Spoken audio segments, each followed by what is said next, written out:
بسم الله الرحمن الرحيم الحمد لله رب العالمين وصلى الله وسلم وبارك على عبده ورسوله محمد وآله وصحبه أجمعين أما بعد የዛሬው ትምህርታችንም እንዳለፈው ሁሉ የረሱል ሰለላሁ ዐለይሂ ወአሊሂ ወሰለም ፈለግ እውነተኛ ተከታይ የሆኑ ጭፍራዎች ከሚለዩባቸው ባህሪያትና አንዳንድ መጠሪያ ስሞች መካከል የተወሰኑትን እንጠቅሳለን። እንደምታስታውሱት የረሱል ሰለላሁ ዐለይሂ ወሰለም እውነተኛ ተከታዮች የሳቸው ሰሃቦች የሆኑትን ደግሞ አፍቃሪ ሆነው በእነሱ ጎዳና ላይ የሚጓዙ የሆኑት የሱና ቡድኖች ከሚጠሩባቸው አንዳንድ መለያዎች መካከል السلفيون ወይም ደግሞ السلفية ነው። ይህን በተመለከተ ውስጥ ያለውን መልእክት ባጭሩም ቢሆን አውራራት ሞክሬ ነበር ባለፈው ትምህርት ላይ ከተጠቀሱት ቁም ነገሮች መካከል አንዱ አህሉ ሱና ወል ጀማዓ የሚጠሩባቸው ስያሜዎች ከቢድዓ ህዝቦች መጠሪያ ስያሜዎች የተለዩ ናቸው። ያን ኢንሻአላህ ለብቻው ጊዜ ሰጥተን የምናየው ይሆናል። አንዳንድ ሰዎች ሰለፊያ ወይም ሰለፊዩን ንስበተን ኢለ ሰለፍ الصالح ወደነሱ ራስን ማስጠጋትን የሚያሽዘውን ይህንን ስያሜ አስመልክቶ ከተወሰኑ ጊዜያት በኋላ በተለይም ወደ መጨረሻው ጊዜ እንደተከሰተ መጤ እንደሆነ ያውጃሉ። ብሎም አንዳንዶቹ በአሁን ዘመን የመጣ እንጂ ከዚህ በፊት የማይታወቅ መጠሪያ እንደሆነ ሲናገሩ ይደመጣል። አሁን እያወራን ያለነው ልብ በሉ ሰለፍ የሚለውን ቃል ለብቻው አይደለም። ነገር ግን ወደነሱ የምንጠጋበት የነሱ ተከታዮች መሆናችን የምንገልጽበት ይህንን ቃል ነው ሰለፊ ወይም ሰለፊዩን የመሳሰለው እንጂ ሰለፍ የሚለው ቃል ከድሮ ጀምሮ ያለ መሆኑን ማንም አይጠራጠርም። የሰለፎች መዝሀቡ ሰለፍ አቂደቱ ሰለፍ የሚለው ይሄ ከድሮ ጀምሮ የተለያዩ መጽሐፎች ውስጥ ብቻ ሳይሆን ርዕሶቻቸው ላይ ራሱ የምናገኘው መጠሪያ ነው። ይህን በተመለከተ ማን እንደተፈለገበትም እንደዚሁ ባጭሩ ለማየት ሞክረን ነበር። ሰሃቦች ናቸው ወይስ ከዛ በኋላ የመጡት ኢላ አኺሪ። ይህንን አባባል ማለትም ሰለፊያ ሰለፊዩን ወይም ሰለፊ የሚለው ንስባ አንዳንድ ሰዎች እንደሚሉት አዲስ መጤ ነው ወይስ አይደለም የሚለውን በእውቀት ላይ በተመሰረተ መልኩ ለማረጋገጥ ይመቸን ዘንድ ከቀደምት የኢስላም ሊቃውንት ንግግሮች መካከል ባጭሩም ግን የተወሰነውን ጠቅሼ ለማለት ሞክራለሁ። ከነሱ መካከል السمعاني صاحب كتاب الأنساب من كتاب ባለቤት የሆነው ሰምዓኒ እንግዲህ ምናልባት ከ6ኛው ክፍለ ዘመን በፊት የነበረ የኢስላም አንድ ሊቅ ነው። በኪታቡ ላይ እንዲሁ በተዘዋዋሪ ሳይሆን በቀጥታ ሰለፊ የሚለውን ቃል አስፍሮ ሰለፊ ማለት እንዲያውም ضبط አድርጎት فتح السين ወላም እያለ ካስቀመጠ በኋላ ይሄኛው ወደ ሰለፎች መዝሀብ መጠጊያ የሆነ ቃል እንደሆነ አስቀመጠ። ከዚያም የሱን ኪታባን ተንተሮ ሌላ ኪታብ ያዘጋጀው ኢብኑ አልአሲር ይህንን አስመልክቶ وعرف به جماعة ይላል። የተወሰኑ ወይም በርካታ የሆኑ ግለሰቦች በዚህ ቅጽል ስም ታውቀዋል ይላል። ሰለፊ በሚለው ቅጽል ስም ታውቀዋል ማለት ነው።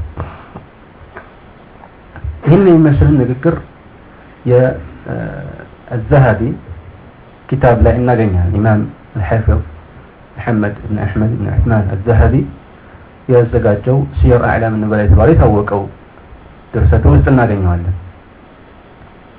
በተለይ في ترجمة أبي طاهر السلفي بكسر السين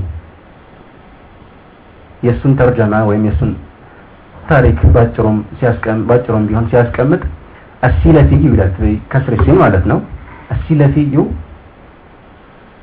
مستفاد مع السلفي السلفي ከሚለው ጋር አብሮ የሚታይና የሚወሰድ ነው ይላል ወይም ግንዛቤ ውስጥ የሚወሰድ ነው السلفي የሚለውን بفتح السين እንደሆነ እዛው ቦታ ላይ ገልጿል እና ይሄ ማለት هو من كان على مذهب السلف ማለት ነው ይላል በሰለፎች መዝሐብ ላይ ያለ ማለት ነው ይላል ይሄ ያው የታወቀ ነው በኪታቡ ላይ እንደሚገኝ ተከሽላችኋለሁ ሲር አዕላም النبلاء ውስጥ እንደዚሁም የአንዳንድ ዑለማዎችን ባህሪያት በሚጠቅስበት ጊዜ ኢማም الذهبي ነፍሱ ማለት ነው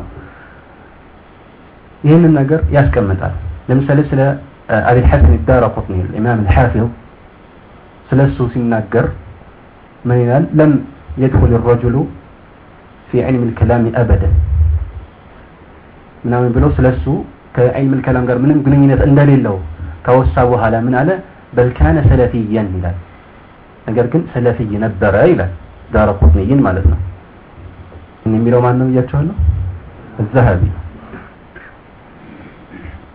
እነዚህም በርካታ ነገሮችን ይጠቅሳል ለምሳሌ فالذي يحتاج اليه الحافظ ان يكون ذكيا تقيا ምናምን ብሎ حافظ መባል የሚችል ሰው ሐዲስን አንድ ሁለት ይያሉ በቁጥር መሐፈዝ ሳይሆን በጣም በርካታ ሐዲሶችን በቃሉ ይዞ ይሄኛው ቅጽል ስም የሱ መጠሪያ ሊሆን የሚችለው ሰው ምን እንደሚያስፈልገው ወይም የዚህ መስፈርት ምን እንደሆነ ባጭሩ ሲዘረዝር ምናል ዘኪይ መሆን አለበት ቶሎ ተገንዛቢ ተቂይ አላህን የሚፈራ ምናምን እያለ ከዘረዘረ በኋላ ምን ይላል ሰለፊይ መሆን አለበት ይላል በዚህ አገላለጽ ነው ማለት ነው ያስቀመጠው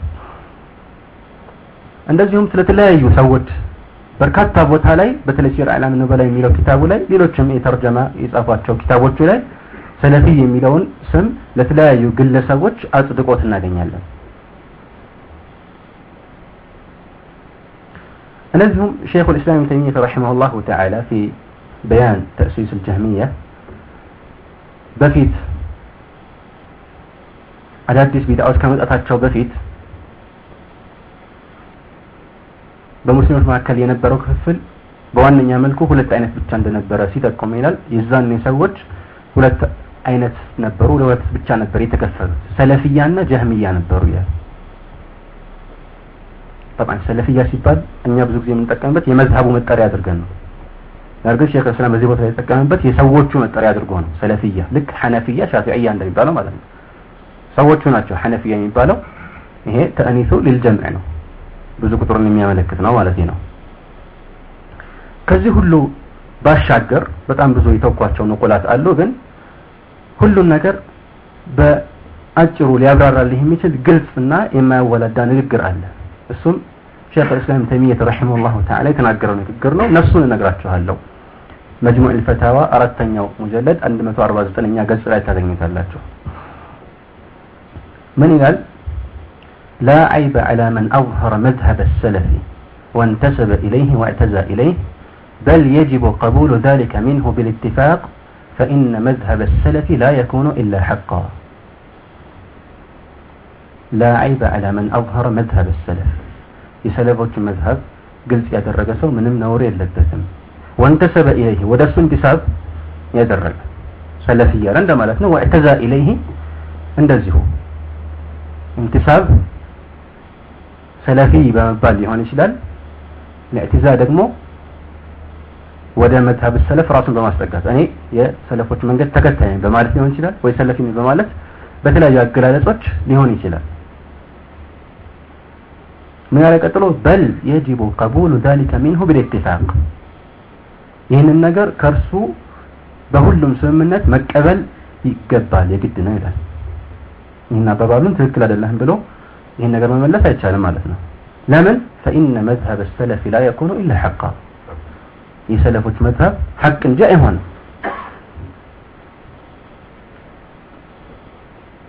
የዚህ አገላለጽ ማብራሪያ ኢንሻአላህ በቀጥታም ባይሆን በተዘዋዋሪ ወደ ኋላ ይመጣል ነገር ግን ይህን አስመልክቶ አንዳንድ ጥቆማዎች መደረግ ይገባቸዋል እርሱም አንድ ሰው ራሱን ሰለፊ ብሎ መጥራት ይቻላል ሲባል በኩራት መልኩ ራሱን አጥራርቶ ሌሎችን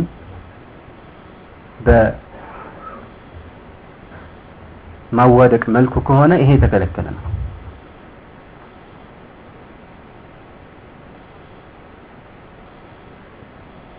ሰለፊይም ይሁን ሌላም አይነት ስም ራሱን ይስጥ ለውጥ የለውም። ሰለፊ ስለሆነ አይደለም፣ እቺ ቃል ስለሆነች አይደለም ማለት ነው። ዋናው ትልቁ ችግሩ ውስጡ ያለው ሐሳቡና አላማው ላይ ነው ያለው።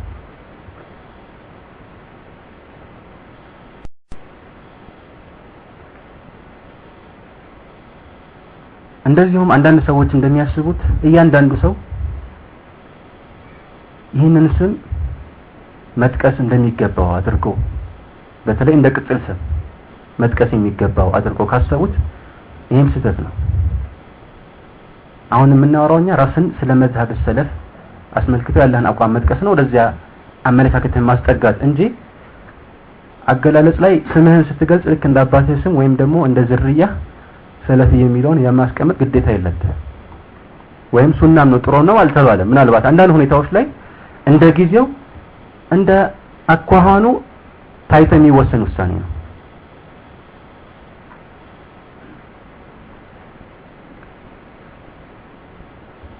ከዚህ አንፃር አንዳንድ ሰዎች ይህንን ስያሜ አስመልክተው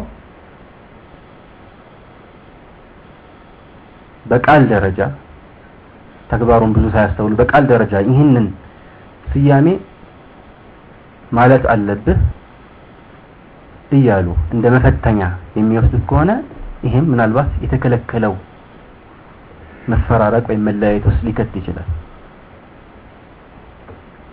ነገር ግን ይሄ ሁሉ ያስፈለገበት እኛ ራሳችንን የምንጠራበት ስያሜ ያስፈለገበት ምክንያት ምንድነው ከተባለ የእውነት ባለቤቶች ከጥመት ባለቤቶች እንዲለዩ ብቻ ነው። ከዚህ አንፃር ምናልባት ከዚህ በፊት እንደተጠቀስኩላችሁ አንዳንድ አኢማዎች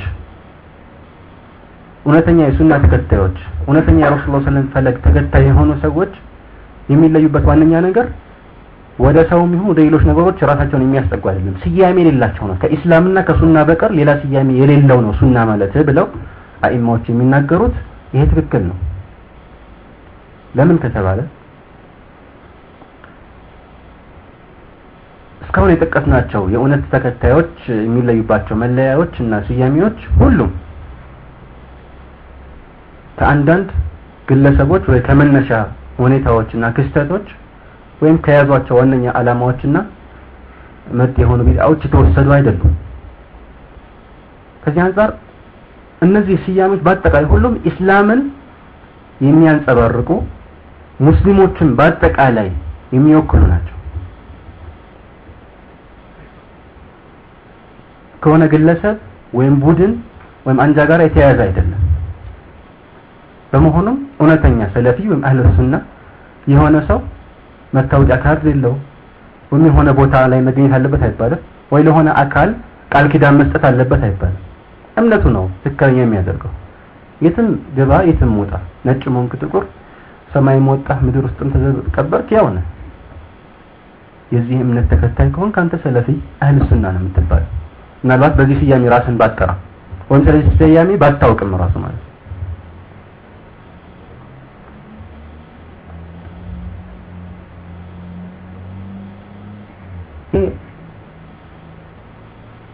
ስያሜው ከሌሎች ስያሜዎች የሚለይበት አንድ ዋነኛ ነጥብ ነው።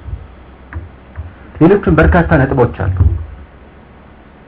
አህሉ ሱና የሚለዩባቸው ስያሜዎች የቢድዓ አራማጅ ሰዎች ከሚለዩባቸው ስያሜዎች የሚለዩባቸውን ወይም ደግሞ የሚነጠሉባቸውን አንዳንድ ገጽታዎች ማየት የፈለገ ሰው ሌሎች ዝርዝር ኪታቦች ላይ ይህንን በሰፊው ማግኘት ይችላል። ለምሳሌ ሕክም الانتማ የሚለው ኪታብ ለሼክ በክር ብን አብዱላህ አቡ ዘይድ ባለው ረሂመሁላህ ተዓላ። ከዚህ አንፃር ስለዚህ ርዕስ ስንገነዘብ ሚዛናዊ የሆነ ግንዛቤ ሊኖረን ይገባል። ይህንን ስያሜ የምንጠቀምበት ለትክክለኛ ዓላማ መሆን እንዳለበት እንዲያው እውነታን በአጭር ቃል ለመግለጽ ፈልገን እንደሆነ ልክ አንተ ምንድነው ዲንህ ስትባል ሙስሊም ብለህ ባጭሩ እንደምትገልጸው እናም ምናልባት እኔ የማምነው አላህ Subhanahu Wa Ta'ala ፈጣሪ ስለመሆኑ ብለ የተውሂድ ዝርዝር ዘርፎችን አስቀምጠ ከዛ በኋላ በመላእክቶች ማመን ምናምን የመጨረሻው ነብይ መሐመድ አለይሂ ሰላቱ ሰላም መሆናቸውን በሳቸው ላይ በወረደ ቁርአን እና የመሳሰሉ ነገሮችን ዝም ብለ ከመዘክዘክ ይቀል ሙስሊም ነኝ የሚለውን ቃል ብታስቀምጥ የምትፈልገውን ነገር ባጭሩ ስለሚገልጽልህ እንደምትቃቃበት ሁሉ ከሌሎች አንጃዎች አንፃር ደግሞ ራስህን ለይተህ ለማስቀመጥ ምንድነው እምነት ስትባል እኔ ቁርአንና ሐዲስን ነው የምከተለው ይሄንን ደግሞ የምገድበው በሰለፎች ወይም በሰሃቦች ግንዛቤ ነው ከነሱ ኢጅማዕ አልወጣም ያልክ አንዳንድ ርዕሶችን በዝርዝር መግለጹ ምናልባት አድካሚ ሊሆን ይችላል ስለዚህ አህሉል ባጢል በተለይ ራሳቸውን በማይሰይሙበትና አህሉል ሐቅ ብቻ ራሳቸውን በሚሰይሙበት ስያሜ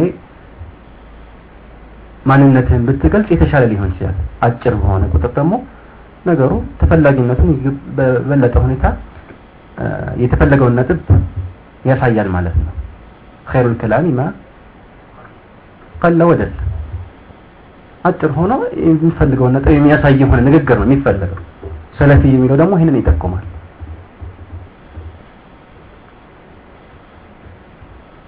አንዳንድ ጊዜ አንዳንድ ዑለማዎች ከሚያዩቸው በርካታ ክስተቶች አንፃር ይህንን ስያሜ ሙሉ ለሙሉ ባያወግዙም ግን በዚህ ስያሜ እየተጠሩ በሙስሊሞች መካከል ክፍል መፍጠር ያወግዛሉ ይህንን ደግሞ በቁንጽል አንዳንድ ሰዎች ይይዙና ለሌላ ዓላማ ሲጠቀሙበት ይታያል ከዘመናችን ዑለማዎች መካከል እንደምሳሌ ለመጥቀስ ያህል ኢብኑ ዑተይሚን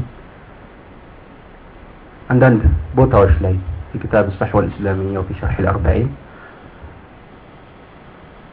سلفيا أسملكته የሚጠቅሱት ነገር አለ ይህ አገላለጽ እውነት ነው እውነት ነው የሚለው ከሳቸው ቀውል መውጣት ከብዶኝ እንዳይመስላችሁ ማዕሱም ማስለም እሳቸው ምን ከሳቸው በላይ የሚያለም ዓሊም ማለት ነው ሰለፊያ ከሚለይበት አንዱ ነገር ምንድነው ብያቸዋለሁ ከግለሰቦች ጋር የተቆራኘ እምነት አይደለም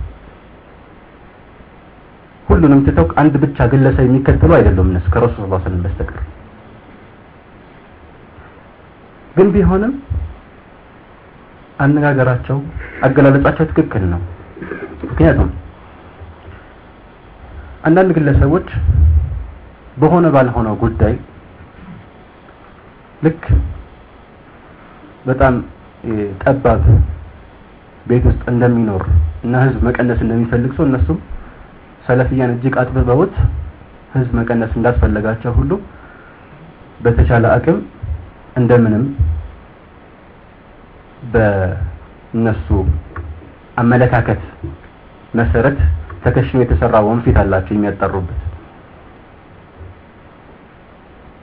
በዚህ አካሄድ መሰረት እነሱ በሆኑ ጉዳዮች ላይ ያልተስማማቸውን ሁሉ ጠላት ያደርጉታል የተስማማቸውን ወዳጅ ያደርጉታል ከዚህም ጋር እኛ ሰለፊ ነን ይላሉ ይሄንን ክስተትና አካሄድ ዑለማዎች ከድሮም ጀምሮ ሲያወግዙት ከርመዋል ይሄንን ነው የሚመለከተው نعم ሰለፊያ የሚለውን ስያሜም ይሁን ወይም ደግሞ ከለላ የራሳችንን ጎጠኝነት እንመሰርትበት ከፈለግን ይሄንን ዑለማዎች ያወግዙታል ይሄን ኢንሻአላህ ሰፊ ነው ያዋለም ተሐዙብ እንዴት ነው የሚታየው በሰለፊያ ስምም በሌላ ምስል ስለዚህ ይሄ ነገር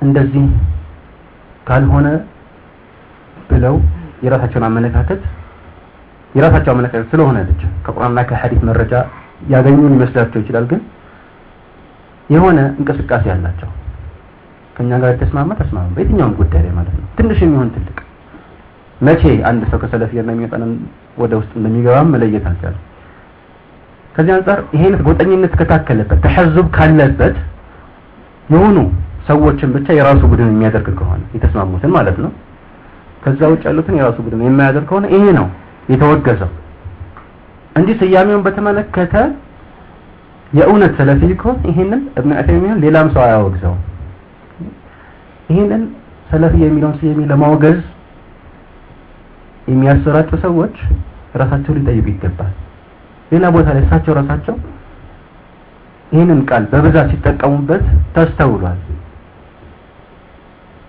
በድምጻቸውም ይሁን በጽሁፋቸው ላይ ስለዚህ አንድ ሰው የተናገረው ንግግር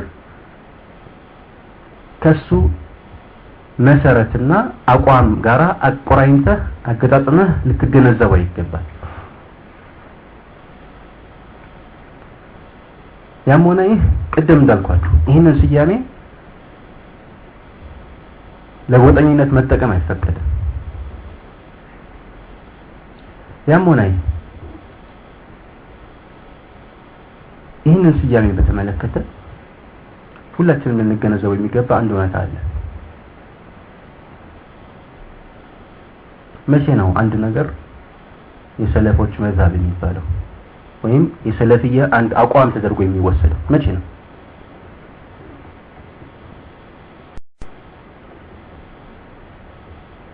እንደልኳችሁ የሰለፎች መዝሀብ ተደርጎ የሚቆጠረው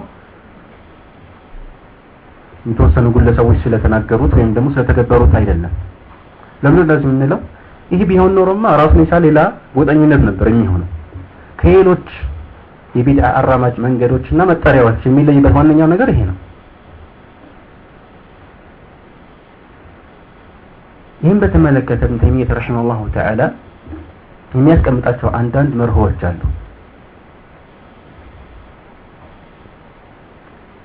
ምክንያቱም ሰለፊያ ይህንን ይላል፣ የሰለፊያ አቋም ይሄ ነው ወይም ደግሞ የሰለፎች አቋም በጥቅሉ ይሄ ነው፣ የሰለፎች መንገድ ይሄ ነው እየተባለ ሲነገር የዚህ ነገር ውስጣዊ ትርጉም ይህንን የተቃረነ ሰው ቢድዓ ውስጥ ወድቋል ማለት ነው አይደለም?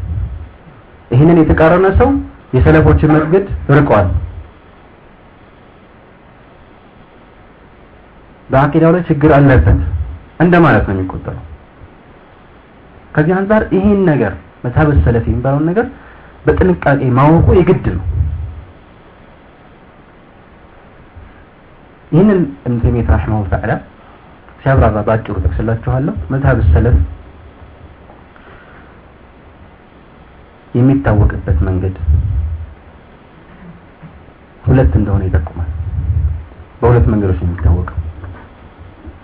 አንደኛው ኢስቲፋዳህ ነው። ኢስቲፋዳህ ማለት በአንድ ርዕስ ላይ ከሰለፎች የተለያዩ ርዕሶች የተለያዩ ምንጮች ላይ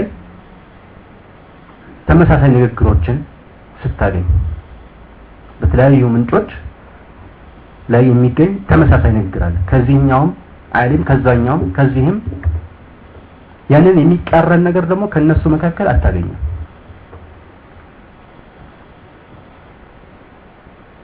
ለምሳሌ አልቁርአኑ ከላሙላሂ ይሄ ግልጽ ነው፣ ብዙ አያስቸግርም። غير مخلوق غير مخلوق የምትለዋን አገላለጽ በዚህ መልኩ በዚህ ቃልና ፊደል ቁርአንና ሐዲስ ላይ ላታገኙት ትችላለህ። ነገር ግን ጥቅል መልእክት ከቁርአንና ከሐዲስ የተወሰደ መሆኑን ምንም ጥርጥር የለውም። ይሄ ኺላፍም ያለው ርዕስ አይደለም። ግን በተለያዩ ቦታዎች ላይ ይህንን ነገር ታገኘዋለህ። غير مخلوق የሚለው እዚህም ቦታ ስታገላብጥ ሸርህ ሱና ስትከፍት ለምሳሌ ወይም ከዛ በፊት የተጻፉ ለምሳሌ ሱና ኢማም አህመድ ወለብኒሂ كتب ابن منده ለምሳሌ الإيمان والسنة الرد على الجهمية وكتب الدارمي ከዛም በፊት የነበሩ ዑለማዎች ከዛም በኋላ የመጡ ዑለማዎች ከነሱ በተለያዩ መንገዶች ላይ በተለይ ሸርህ ሱና ሸርህ ኡሱል ኢዕቲቃድ አህሊ ሱና ኢላ ለካኢ በዚህ ርዕስ ላይ ከተለያዩ ዓሊሞች ነቅል ያደርጋል። ይህን የሚቃረን ነገር አንድም ዓሊም ተናግሮ አያውቅም። ይህ መዝሀብ ሰለፍ መሆኑን በቀላሉ ማወቅ ይችላል። በዚህም የተነሳ ይህ መዝሀብ ሰለፍ ስለሆነ ኢጅማዕም ስለሆነ ይህንን የጣሰ ሰው ቁርአን غير مخلوق የሚለውን ጥሶ ቁርአን መخلوق ነው ፍጡር ነው ያለ ሰው ካፊር መሆኑን ራሱ ተስማምተውበታል። በዚህ ነው ሸርህ ኡሱል ኢዕቲቃድ አህሊ ሱና የሚለውን የላለካኢም ኪታብ ስታነብ ከ500 ያህል ዓሊሞች በሰነዱ ነቅል አድርጎ እነዚህ ሰዎች ካፊር መሆናቸውን ሲገልጽ ታገኛለህ። ያው በኢቃመት الحجة ነው ነገሩ የግድ ማለት ነው። እዚህ ቦታ ላይ ነገሩ ኩፍር ነው ማለት ነው። ይሄንን ሙስተፊር ሆኖ ታገኘዋለህ። ይሄ ራሱ መዝሀብ ሰለፍ ተክፊር ማን يقول بخلق القرآن ማለት ትችላለህ እዚህ ቦታ ላይ። خلق القرآن يقرأ لم يدرك سو كافر እንደሆነ يقرون كفر እንደሆነ مذهب السلف ነው ይሄኛው وذلك قال ابن القيم ولقد تقلد كفرهم 50 في 10 من العلماء في البلدان واللالكائي الإمام حكاه عنهم بل حكاه قبله الطبراني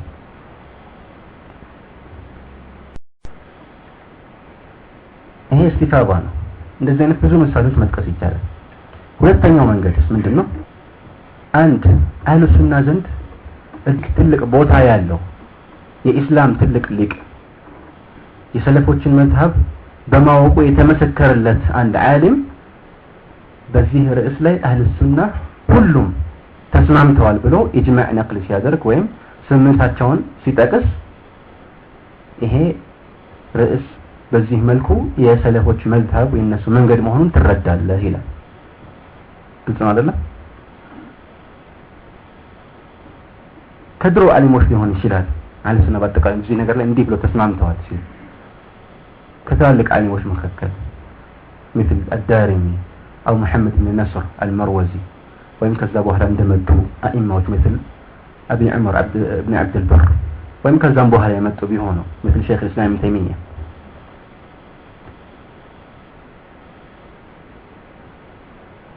እነዚህ ሁለት መንገዶች ብቸኛ መንገዶች ናቸው ሶስተኛ መንገድ የለም ትክክለኛ መንገድ ማለት ነው የሰለፎች መዝሐብ ምንድነው የሚለው ለማወቅ ከዚህ መንገድ ውጭ አለ ብሎ የሚያምን ተሳስቷል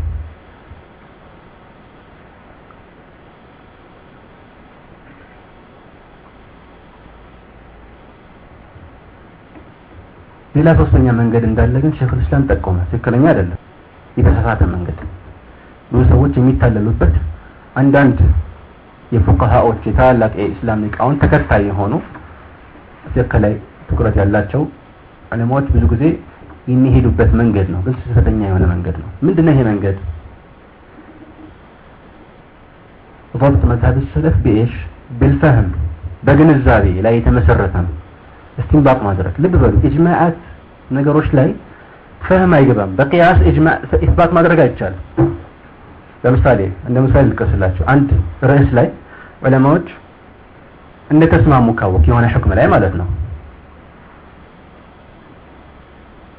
ከዛ የባሰ ግልጽ የሆነ ሌላ ህክም ስታገኝ እዚህ ላይ ዑለማዎች ከተስማሙ ሚንባብ አውላ እዛ ላይ መስማታቸው አይቀርም ስለዚህ እዚህ ላይ ኢጅማዕ ካለ ሚንባብ አውላ እዛ ላይ ኢጅማዕ አለ ማለት ይቻላል القياس الأولوي ነው እንግዲህ ነው ጀልይ የሆነ ቅያስ ነው አይቻልም ምክንያቱም በቅያስ አይደለም ዓሊም የሚሄደው ሊሳሳት ይችላል የሰው ንግግር ነው የምናወራው እኛ የዓሊሞችን ንግግር ማለት የሰው ንግግር ነው ግን ሁሉም አንድ አቋም ከያዙ ይሄ ስህተት ሊሆን አይችልም አላህ Subhanahu Wa Ta'ala ዑለማዎች በአጠቃላይ ባልነገር ላይ በስህተት ኢጅማዕ እንዲያደርጉ በፍጹም አይፈቅድም ሊከሰትም አይችልም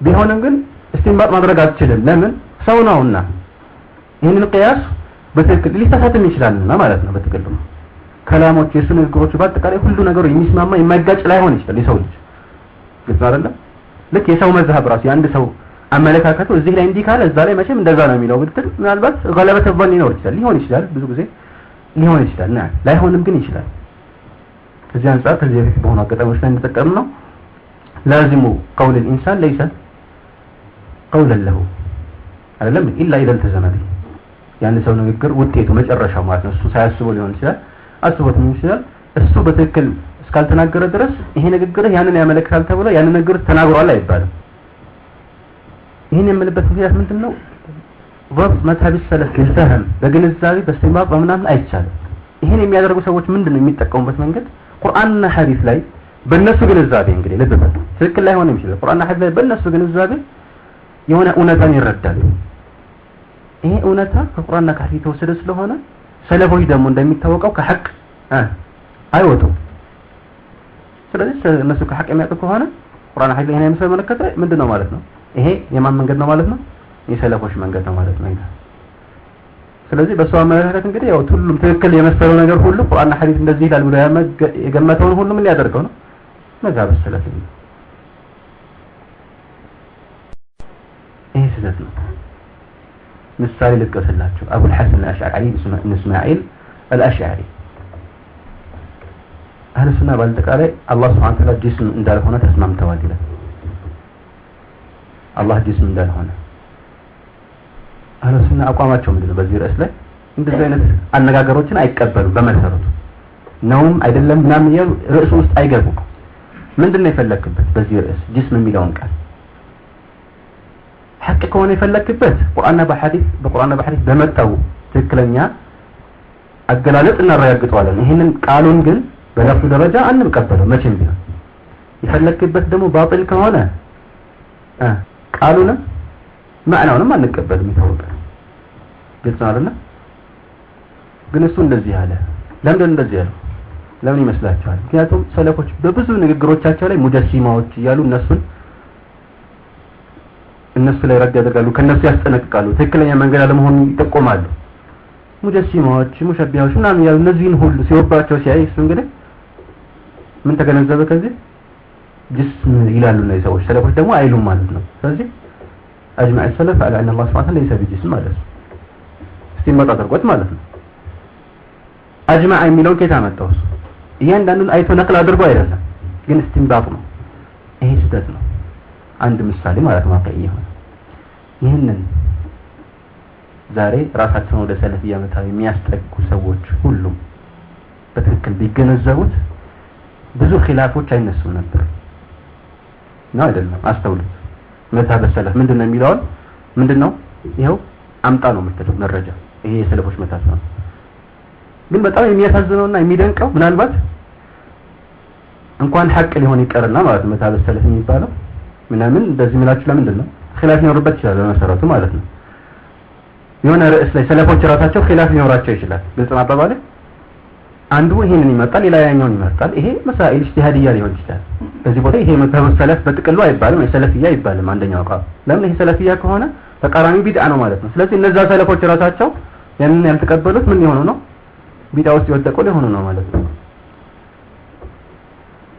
ግን የሚያሳዝነው ከዚህ የበለጠ ምናልባት የማይታወቅ አዲስ ቃል ሊሆን ይችላል ራሱ ضعيف ሊሆን ይችላል ፍቅሃን ስታየው ራሱ ማለት በመስአላ ደረጃ ስታስተውለው በጣም የወደቀ ቃል ሊሆን ይችላል ይሄንን ደግሞ አንስቶ ወደ ሰለፊያ ማስጠጋት ይሄ ከባድ ነው ከዚህ የበለጠ ደግሞ የሚከብደው ወላ እና በራእ ማድረግ ነው በዚህ ላይ ተስማማኝ ወዳጄ ያልተስማማኝ ጠላቴ ማለት ነው ይሄ ሌላ ርዕስ ነው በጥቅሉ ሰለፊያ ማለት ይሄ ነው ይህ ሲባል ልብ በሉ የሰለፊያ መዝሀብ ነቅል ያስፈልገዋል ሲባል አንድ አባባል ቢድዓ ለመሆኑ ነቅል ያስፈልገው ሱና አይደለም ምላቸው ሱና ለመሆኑ የሰለፎች መዝሀብ ስለመሆኑ ነው ነቅል የሚያስፈልገው ስለዚህ አዳዲስ መጤ መዝሀቦችን አሁን ለምሳሌ ዛሬ አንድ አዲስ ዛሬ ከታወቁ መናሂዶች መካከል አንዱ መጥተው እንደዚህ ከሆነማ መዝሀብ ሰለፍ እንደተቀሳችሁት ከሆነ እሺ ከመዝሀብ ሰለፍ የኔ ቢድዓ መሆን አምጣልኝ ሊልህ ይችላል ለዚህ አባባል እንደወጣው ከመዝሀብ ሰለፍ ወይ ኢጅማዕ አምጣልኝ ወይ ደግሞ ምን አምጣልኝ ነው ነቅል ሙስተፊድ አምጣልኝ ሊልህ ይሄ ውድቅ ነው ይሄንን አይደለም እኛ ያለው ቢድዓ ነቅል ያስፈልገው ለምን ቢድዓ ነቅል ያስፈልገው ታውቅ ቢድዓ ነቅል ያስፈልገው ኖሮ ቢድዓ አይባልም محرم ነበር የሚባለው ነው አይደለም ምክንያቱም ሁሉ ቢድዓትን በላላ ሲባል ለምሳሌ ጥቅል አገላለጽ ነው እንጂ ይሄኛው ነገር አይቻልም ምናምን ቢባል ኖሮ ይሄ حرام ነው አሰን ቢድዓም በተዛዋሪ የተከለከለ ከመሆኑ ጋራ ማለት ነው ይፈረደ ቢድዓ ምንድነው አዲስ ነገር ነው አስለ ያልታወቀ ቁርአንና ከሐዲስ መመሪያ ውጭ የሆነ ነገር ነው ስለዚህ ከሰለፎችም እንደዚሁ የሰለፎች ኢጅማዕ ማለት ቁርአንና ከሐዲስ ተለይቶ አይታይ ማለት ከዛ ጋር አብሮ የተያያዘ ነው ከሱ ውጭ አዲስ ነገር ካመጣ እነሱ ከተስማሙበት ውጭ አዲስ ነገር ወይም እሱን በቀጥታም በተዘዋዋሪ የሚቃረንና የሚጻረር አዲስ ንግግርና አመለካከት ይዞ ከመጣ ይሄኛው ከሰለፎች መዝሀብ ውጭ መሆኑን በቀላሉ መናገር እንችላለን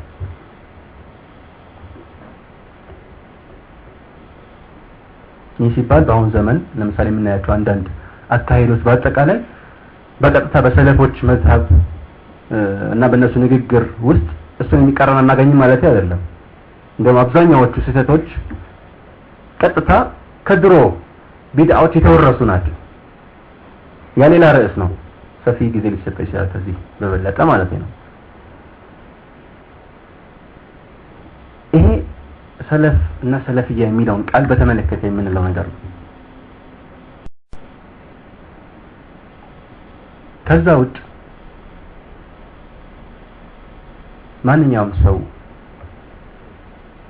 ሊያውቀው የሚገባ አንድ ቁም ነገር አለ። የሰለፎች መዝሀብን ወይም ደግሞ መንገድን አንድ ሰው ጣሰ የሚባለው መቼ ነው? ይሄ ትልቅ ርዕስ ነው፣ ግን ዛሬ አናነሳው ኢንሻአላህ። ባለፈው የተጠየቁ ጥያቄዎች ነበሩ የምታስታውሱ ከሆነ ቶሎ ጀይድ። ቢስሚላህ። የመጀመሪያው ጥያቄ መንሃጅ ውስጥ መግባት ግዴታ ነው ወይ? ሁለተኛው ደግሞ በአብዛኞቻችን ቤተሰቦች ውስጥ ያሉ ወንድምና እህቶች አሉ። እነዚህ ወንድምና እህቶች ምንም አይነት የሱና አሰራ አይታይባቸውም፣ ነገር ግን ጿሚዎችና ሰጋጆች ናቸው። ታዲያ እነኚህ ወንድምና እህቶችን አህሉ ሱናዎች ናቸው ማለት እንችላለን? طبعا ይሄ በሚቀጥሉ ፕሮግራሞች የበለጠ ይብራራል፣ ግን ባጭሩም ቢሆን መጠቆም ፈልጋለሁ። የመሪያው አንድ ሰው መንሃጅ ውስጥ መግባቱ የግድ ነው ወይ ነው ጥያቄው። ማለት እኔ ሰለፊያ የምትሉት ሰለፊያ ጀማዓ ወይም ምንድነው ናጂያ ነው ይባላል ሰው እንደሚለው ነው እንጂ ሰለፊያና ናጂያ አይገናኙም በመሰረቱ ጀማዓው ከሆነ ማለት ነው። አልፍርቃ ናጂያ ሌላ ርዕስ ነው። ግልጽ አይደለ? አይገናኙም ማለት ተጣልተዋል ማለት አይደለም። የተወሰኑ ግለሰቦች በቃ ዳዕዋን ለመርዳት አቋቋሙት። ከዛ ውጭ እዚህ ጀማዓ ጋር ግንኙነት የሌለው ችግር አለበት ምናምን የሚባል ነገር የለም ማለት ነው እኔ እስከማውቀው። طيب መንሃጅ ውስጥ እዚህ የምትሉት ነገር ውስጥ አልገባም እና ከሌ ጋርም አልሄድም ምናምን ብዬ በቃ እኔ አረፌ ቤቴ ውስጥ ብቀመጥ መንሃጅ የሚለው ነገር ውስጥ አልገባም ምን ይከለክላል? ይህ ጥያቄ የሚመለሰው መንሃጅ ምን እንደሆነ ስታውቅ ነው። ግልጽ አይደለ? ለምን ቤት ውስጥ ራሱን ገብቶ ደበቅ አንድ ራሱን የቻለ መንሃጅ ነው።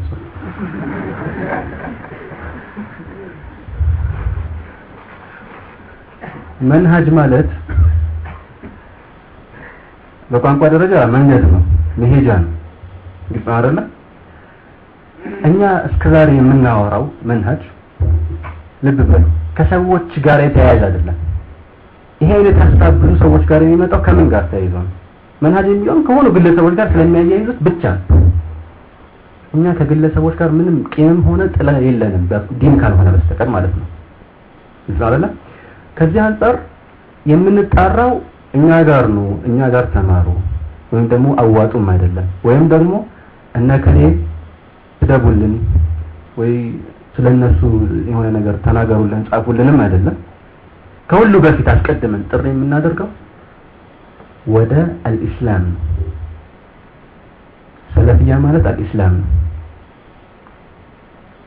ከዚህ በተለማ ምን ይላል البربهاري في السنة أو في شرح السنة اعلم أن الإسلام هو السنة والسنة هي الإسلام አንዱ ከሌላው እንደማይለይ ይጠቁማል ማለት ነው። ሱና ማለት ሁሉም ነገር የሚያዝ እኮ ነው አይደለም እንዴ?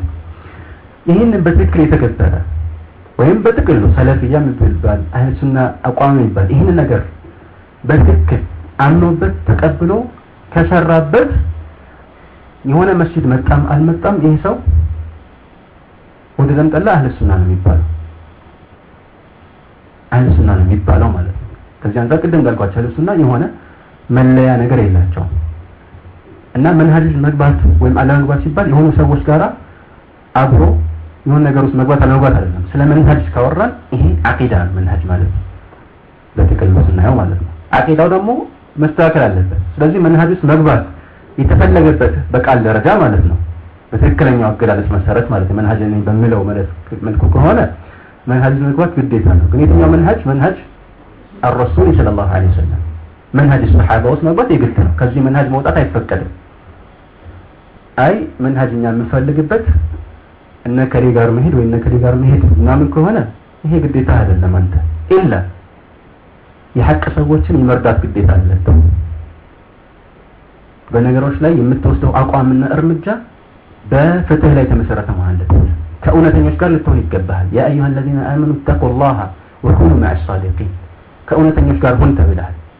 በዚህ መሰረት ምናልባት በአካልም ባትሆን በአሳብና በእምነት ከእውነተኞች ጋር ልትሆን ይገባል። ከሁሉም በፊት እውነተኞች ደግሞ እነማን ናቸው? رجال صدقوا ما عهد الله عليه የተባሉት اولئك هم الصادقون የተባሉት ሰሃቦች ናቸው። يعني بعد الانبياء እነሱ ናቸው ይሄ የሚመለከታቸው ማለት ነው። የነሱ ጨፍራ ልትሆን ይገባል ወደድክም ጠላም በግዴታ መልኩ ማለት ነው። ስለዚህ መንሃጅ ውስጥ መግባት ማለት ይሄን አንፈልግም። መንሃጅ ውስጥ አለ መግባት ማለት ደግሞ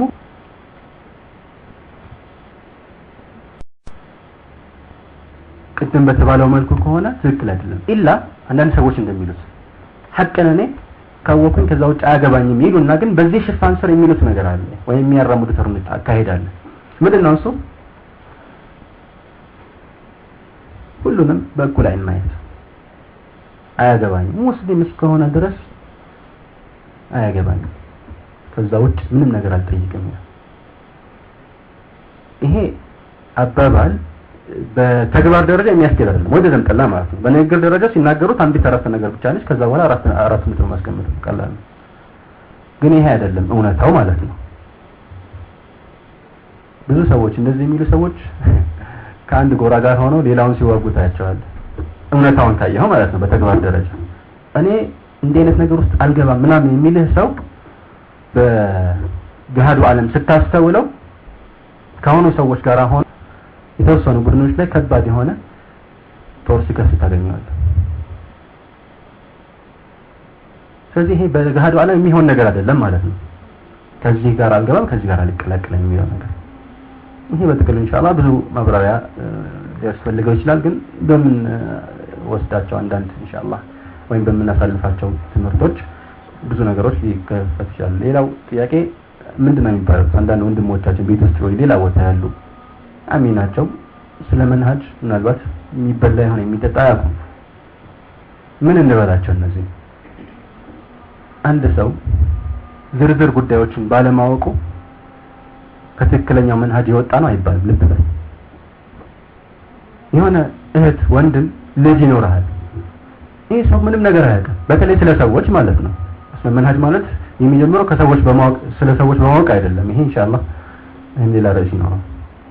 በዚህ አይደለም የሚጀምረው። በምንድን ነው የሚጀምረው? እውነትን ከሐቅ በመነሳት ማለት ከቁርአንና ከሐዲስ በመነሳት በማወቅ ነው። ይህን ነገር እያወቁ ነው፣ ግን ደረጃቸው ገና ሊሆን ይችላል። እምነታቸው አሁን ባላቸው ይዘት ትክክል ነው። በአላህ ያምናሉ። አልአስማኡ ሲፋትን በንጹህ አእምሯቸው ይቀበሉታል። ምናልባት ወስጦ ያምናም ላይቀሩ ይችላሉ ማለት ነው። እንኳን ሌላው ይቀርሉ በንጹህ አእምሮ በትክክል ያምኑበታል። ከዛም ውጭ ያሉ መሳይሎችን በትክክል ይገነዘቡታል። አንተ ስለምታወራው ነገር ላይገባቸው ይችላል።